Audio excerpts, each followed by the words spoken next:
Assalomu alaykum hammaga qo'shnilar. Mana kunlar isib, manaqangi sariq eshiklar chiqyapti. 5 ta 6 ta ushadik mana, katta. U mahallamizdan chiqyapti mana, ko'ryapsizlarmi? Hamma mana devorlardan ushadik, ko'chalarda yuribdi даже, yerlarda.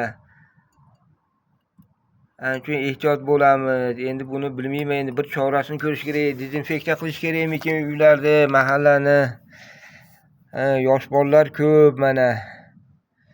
Bir kunda o'zida mana 6 ta ushadik, 6. Mayda bolalarini ham o'ldirdik ushab. Ularni olmadik-ku, o'ldirib yubordik.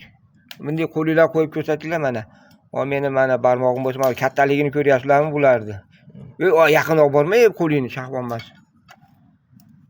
Ammo odam o'ldirsa endi ancha ziyon yetkazadi bular. Katta mana onasi. Ashi, ikkalasi yomon katta ekan mana.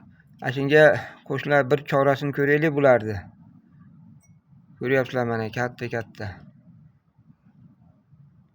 Qayerdan kelyapti bular bilmayman endi. Qabriston buzildi-yu.